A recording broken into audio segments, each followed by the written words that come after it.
Halo teman-teman semuanya, selamat datang ke YouTube channel saya, channel yang akan membantu kamu dalam menginformasikan mengenai Australia dan lifestyle.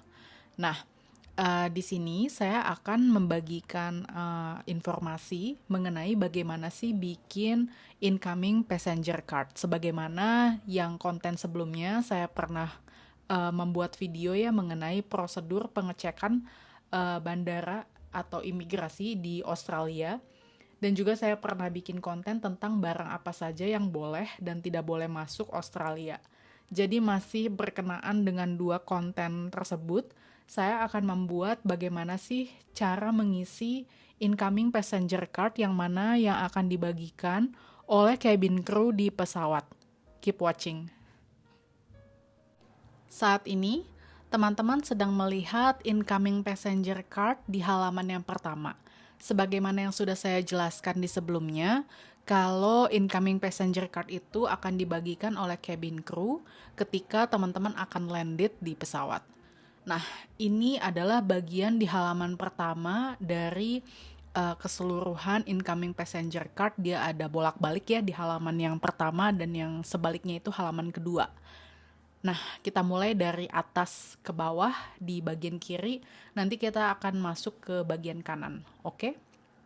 Jadi, kita mulai dari atas ini, yaitu please complete in English with a blue or black pen. Jadi, silakan mengisi dalam bahasa Inggris dengan pena biru atau pena hitam. Di bawahnya ada kotak, ini dua, yaitu berisi nama belakang, family atau surname, lalu nama depan ada di bawahnya gitu ya. Jadi katakanlah teman-teman namanya contoh Anita Sembiring. Jadi si Sembiringnya ini ada di bagian atas, lalu Anita di bagian bawah gitu ya. Jadi ini termasuk marga atau nama keluarga ya. Kita lanjut ke bagian nomor paspor yang mana teman-teman bisa isi ada di halaman paspor.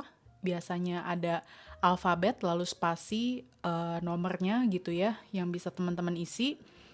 Kemudian flight number or name of ship. Jadi teman-teman bisa lihat di tiket pesawat teman-teman itu ada kode pesawatnya dengan alfabet lalu spasi nomor ya. Jadi misalnya kalau Qantas biasanya QF, lalu nomor, Jetstar biasanya JQ, GA kayaknya GA itu Garuda maksudnya SQ dan lain sebagainya. Jadi bisa diisi saja. Lalu intended address in Australia itu alamat yang dituju di Australia. Jadi kalau seandainya teman-teman turis, teman-teman bisa tulis hotel di mana teman-teman akan stay selama berapa hari. Lalu kalau seandainya teman-teman udah punya alamat yang jelas di Australia, maksudnya rumah atau apartemen bisa diisi alamatnya. Dan di bagian ini adalah state atau negara bagian. Kenapa dia cuman ada 3 kotak? Karena hanya singkatannya saja. Misal kalau Perth itu adalah bagian Western Australia, jadi nggak usah diisi Western Australia, jadi diisi WA gitu. Atau NT buat Northern Territory, atau QLD buat Queensland, atau NSW buat New South Wales, dan lain sebagainya. Lalu kita ke bawah ada pertanyaan, apakah Anda berniat atau bermaksud tinggal di Australia dalam waktu 12 bulan mendatang? Jadi kalau seandainya teman-teman turis jalan-jalan hanya beberapa hari dan ada tiket pulangnya, berarti jawabnya no. Kalau seandainya teman-teman punya visa yang bertahun-tahun, berarti jawabnya yes. Lalu di bawahnya ada, jika Anda bukan warga negara Australia, apakah Anda mengidap TBC? Ya, jawabnya no. Ketika teman-teman ada apply visa tertentu, biasanya akan diberlakukan yang namanya health check-up, termasuk kesehatan paru-paru. Jadi dan mencakup TBC juga gitu ya. Jadi jawabnya no. Kemudian ada, apakah Anda pernah dijatuhi hukuman pidana? Ya jawabannya no, mudah-mudahan teman-teman clear dari criminal conviction. Lalu kita akan lanjut ke pertanyaan 1-11, yaitu terkait biosecurity, di mana saya pernah bahas di video sebelumnya, dan sudah dibahas lengkap ya. Jadi di video itu saya kasih tahu barang apa saja yang dilarang untuk dibawa, barang apa saja yang boleh dibawa tapi dideclare, atau barang apa saja yang tidak perlu dideclare sama sekali. Nah, untuk items atau barang apa saja yang lebih tepatnya, teman-teman bisa tonton aja di video tersebut gitu ya. Jadi kita akan fokus untuk pengisian form ini. Lalu di sini di bagian kanan atas ada namanya tandai X dan jawablah setiap pertanyaan. Ya, kalau kalau ragu jawab iya di X, X-nya ada di iya. Tapi kalau menurut saya, kalau teman-teman mengisi ini di pesawat dan teman-teman ragu jawabannya apa, teman-teman bisa kosongkan dulu dan bisa tanyakan kepada petugas custom atau bandara ketika teman-teman lagi queuing, lagi antri dan lagi lihat mereka, terus tunjukin barangnya, misalnya berupa makanan kemasan atau apa, dan teman-teman ragu gitu ya, aduh ini boleh nggak dibawa gitu kan, jawabnya apa gitu. Nah itu bisa tanyakan, tunjukkan ke mereka, nanti biar diarahkan sama mereka gitu ya. Jadi untuk pertanyaan ini harus dan wajib dijawab dengan jujur, karena kalau teman-teman bohong itu akan ada sanksi hukumnya kalau ketahuan ya. Karena di sana bukan hanya ada polisi, kamera, juga ada anjing pelacak. Yang mana mereka sudah dilatih ya untuk mengendus benda-benda atau makanan tertentu. Oke, kita mulai di pertanyaan yang pertama, yaitu barang yang mungkin terlarang atau dibatasi seperti obat-obatan, steroid, pornografi ilegal, senjata api, senjata, atau narkoba terlarang. Jadi sudah jelas ya di video yang sebelumnya saya bahas kalau narkoba dan senjata itu memang tidak boleh masuk. Sebelumnya ada wanita dari Amerika Serikat yang bawa senjata api, mungkin kelupaan gitu ya karena di US legal dan di Australia tidak gitu ya. Mungkin kelupaan ada di koper dan ya pastinya kena denda dan sanksi hukum yang besar.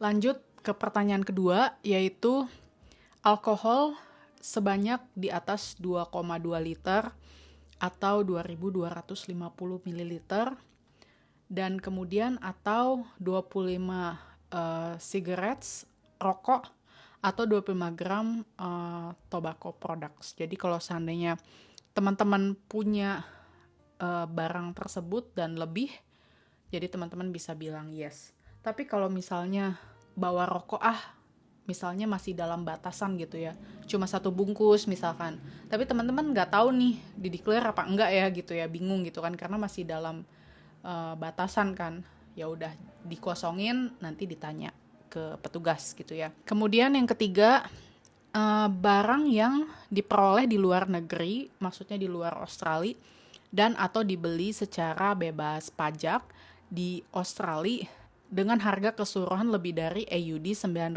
termasuk pemberian. Kalau misalnya teman-teman punya barang di atas $900 biasanya kayak baju, designer clothes, kayak designer bags gitu-gitu, dan itu dengan masih ada kotaknya kayak gitu dan memang seharga di atas ini gitu ya, berarti ya masuknya yes gitu ya. Jadi jawab jujur, tapi kalau seandainya ragu ya again ditanyain lagi aja gitu ya. Kemudian barang sampel untuk kegunaan bisnis atau komersial, kalau misalnya ada, tapi biasanya untuk passenger biasa nggak ada, jadi klik atau centang no. Lalu uang cash sebanyak 10.000 AUD atau lebih ya, jadi bisa dalam currency rupiah atau currency uang lainnya gitu ya selain AUD. Dan AUD itu kalau misalnya ada uang cash sebanyak ini, maka mesti di-declare, harus dibilang yes. Tapi kalau misalnya enggak, ya enggak gitu. Jadi kalau diminta, ini ada note-nya, ada catatan, kalau misalkan diminta oleh pegawai pabean ya, customs atau polisi border, kamu harus report gitu ya, cek apakah ada cek, post vessel atau alat keuangan lainnya gitu ya, dalam nilai apapun yang dapat dirundingkan oleh pemegang gitu ya. Jadi biasanya sih ya ini buat orang-orang yang uh, kalau seandainya punya uang cash sebanyak ini, tapi pada umumnya uang cash sebanyak ini ya enggak gitu ya. Jadi jawab no gitu ya. Kemudian yang keenam, daging, unggas, ikan, hidangan laut, telur, produk susu, ya termasuk yogurt kayak gitu, buah-buahan dan sayur-sayuran, itu pastinya kan nggak boleh dibawa gitu ya. Jadi kalau seandainya teman-teman ada, ya jawab yes gitu ya. Paling kalau teman-teman udah telanjur bawa gitu ya, kayak kimchi misalkan, itu kan kayak tergantung sih. Kalau misalnya kimchinya fresh banget, kemungkinan nggak boleh masuk. Tapi kalau misalkan yang dari paket biasanya boleh, tapi tetap declare gitu ya, bilang yes. Nah kalau seandainya teman-teman bilangnya no, tapi sebenarnya ada gitu ya, kayak burger, kayak makanan kayak rendang tuh kan ya, atau dendeng, jerky meat gitu-gitu, yang udah jelas makanan rumahan itu, kemudian teman-teman bohong gitu bilangnya no, nah ini udah pasti trouble gitu ya. Atau kelupaan misalkan, yang packing bukan teman-teman tapi misalnya mamanya yang packing gitu kan, terus kayak nggak nyadar, tahu-tahu ketika udah mau keluar diendus sama anjing, dan kemudian jadi trouble ya, bermasalah gitu. Jadi sebaiknya kalau packing ya packing sendiri gitu, dan tahu barang apa saja yang dimiliki. Kita lanjut ke nomor 7, yaitu biji-bijian, benih, umbi, jerami, kacang-kacangan gitu ya. Tumbuh-tumbuhan, bagian tumbuh-tumbuhan, kayak obat tradisional atau herbs ya, kayak jamu gitu ya, produk kayu. Jadi misalnya kalau produk yang besar itu kita sebut merek ya, kayak tolak angin, itu kan udah dalam bentuk saset dan dia udah dalam bentuk yang emang pabrikan gitu, maksudnya udah jelas. Kecuali kalau misalkan temen bawa kunyit asem tapi dibikinnya sama mbok jamu yang biasa gitu, misalnya lewat di rumah gitu kan seger banget gitu ya. Atau daun kayak untuk masak ya, kayak daun jeruk, daun salam gitu-gitu, itu kalau misalnya bawa ya bilang yes. Tapi kalau seandainya udah dicek, wah ini nggak boleh masuk nih ya, biasanya kalau udah kalau udah pilih yes, kalau mereka decide untuk buang ya buang gitu. Jadi kayak gitu. Kemudian nomor 8, binatang, hewan ya, kayak anjing, kucing gitu. Parts of animal, bagian binatang, produk binatang ya, termasuk peralatannya, makanan hewan, telur, bahan-bahan biologis seperti bahan untuk lab, biasanya spesimen, burung, ikan, serangga, dan produk lebah, yaitu kayak madu berarti ya. Madu itu berarti ya jawabnya yes kalau misalnya bawa madu. Kemudian, nah ini yang menarik nih, nomor 9 itu tanah ya.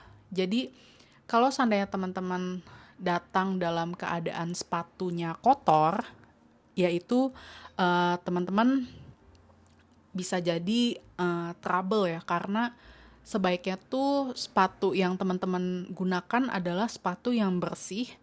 Dan apalagi kalau sepatu tersebut teman-teman nginjak yang becek-becek dan ke daerah-daerah kayak peternakan kayak gitu, itu yang bisa jadi menimbulkan kayak bakteri, dan itu akan bisa jadi menularkan penyakit ke hewan lokal. Nah jadi pertanyaannya yaitu tanah, koma, barang dengan kotoran tanah atau barang yang digunakan di kawasan air tawar, misalnya peralatan olahraga, rekreasi kayak sepatu. Jadi misalnya kayak teman-teman pergi ke Bali, di situ kan ada sawah. Nah, mungkin teman-teman main di sawah di Bali, terus kemudian atau main ATV kayak gitu, dan ngebikin si sepatunya kotor, kemudian nggak dicuci. Nah, itu bisa jadi trouble kalau seandainya teman-teman pakai begitu aja, atau misalkan nggak dibungkus gitu. Jadi sebaiknya teman-teman jujur, bilang yes kalau misalnya nanti mereka decide apakah ini boleh masuk atau harus dibuang atau kayak kayak gimana gitu. Jadi yang paling penting adalah jawabnya mesti jujur. Kemudian nomor 10, dalam 30 hari terakhir teman-teman tuh ada mendekati ladang, binatang ladang, kawasan hidupan liar atau anak sungai atau danau air tawar kayak gitu dalam yaitu tadi 30 hari terakhir. Kayak misalnya teman-teman kayak ada tuh ekotourism, itu kan ya mungkin ngelihat kayak peternakan kambing, sapi gitu-gitu. Nah itu of course kalau kesana ya jawabnya yes gitu ya.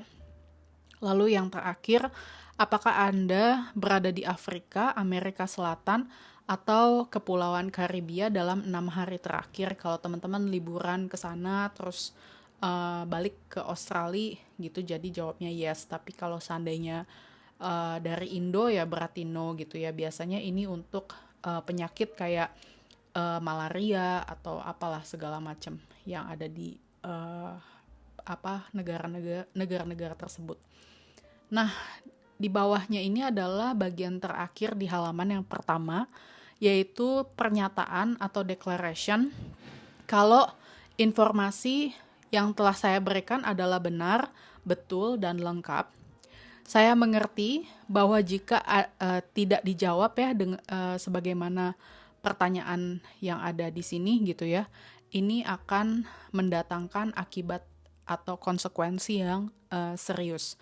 Jadi kalau seandainya teman-teman decide untuk ngosongin ini dan tanya gitu kemudian ke petugas bandara, jangan lupa gitu, karena ketika teman-teman udah masuk custom clearance terus kemudian lupa ada yang kosong-kosong gitu. Nah itu ya bisa jadi paling sih diingetin gitu ya sama petugas, atau kalau enggak ya bisa kena denda. Itu sih untung-untungan ya. Kadang-kadang bisa juga dapat petugas yang enggak terlalu friendly gitu ya. Nah kemudian tanda tangan, hari, bulan, tanggal, hari, bulan, tahun maksudnya, tanggal berapa di sini, bulannya, tahunnya gitulah pokoknya. Nah setelah lengkap atau setelah merasa yang ini udah oke, tinggal dibalik dan kita akan lanjut ke halaman yang berikutnya. Sekarang kita masuk ke bagian kedua, yaitu di halaman belakangnya dari form ini.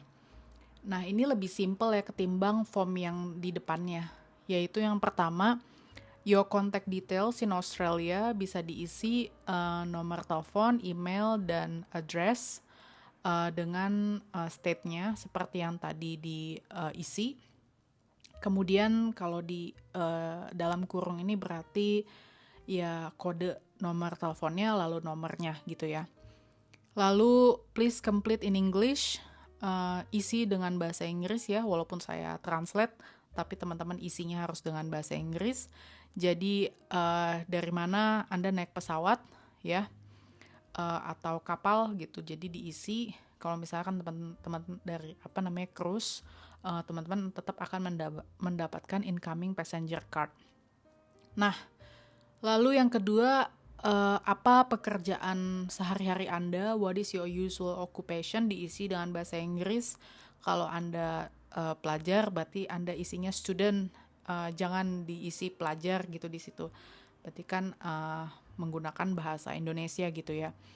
Jadi isi student di sini, lalu nationality yang sebagaimana di paspor yang tercantum di sana, teman-teman isi Indonesia. Lalu tempat tanggal lahir, hari, bulan, dan tahun. Di sini ada 3 pilihan, teman-teman bisa isi salah satunya. Yang pertama, kalau teman-teman pindah untuk menetap di Australia, entah teman-teman PR atau citizen. Kemudian yang kedua, visitor atau pengunjung atau pendatang sementara. Dan yang ketiga ini kalau teman-teman PR yang kembali ke Australia setelah lama di negara tertentu gitu. Misalnya teman-teman lama di Indonesia, terus isi di Indonesia, juga dicentang gitu ya. Dan teman-teman udah kelamaan gak balik-balik ke Australia gitu ya. Dan teman-teman PR gitu. Nah ini bisa isi di sini, dan biasanya pada umumnya teman-teman yang datang ke Australia itu menggunakan visa yang sementara ini, bisa student atau sponsorship visa atau WHV atau turis gitu ya. Jadi di sini berapa lama Anda hendak tinggal di Australia bisa diisi dari tahun, bulan, atau bahkan beberapa hari. Kemudian negara asal tempat tinggal Anda di mana, lalu diisi, dan kemudian di bawahnya alasan utama perjalanan Anda. Kalau teman-teman misalkan student, ya berarti centang yang bagian education. Nah, kalau teman-teman holiday berarti holiday gitu ya. Nah, kemudian di sini ada keterangannya bahwa kalau form ini seperti ya undang-undang gitu lah ya, undang-undang Australia untuk imigrasi, karantina, statistik, kesehatan, satwa liar, dan mata uang, dan pengumpulan informasi disahkan menurut undang-undang. Jadi sebisa mungkin 100% teman-teman isi jawaban-jawaban yang ada di form ini dengan jujur dan benar seperti yang tadi di statementnya gitu ya. Ini di bagian terakhir dari video ini, maka video ini akan saya tutup. Terima kasih banyak untuk teman-teman yang sudah nonton sampai sini. I wish you a good luck kalau teman-teman akan berangkat ke Australia. Mudah-mudahan perjalanannya lancar dan bisa datang dengan keadaan aman dan baik-baik saja. Oke deh, see you in another videos. Bye-bye.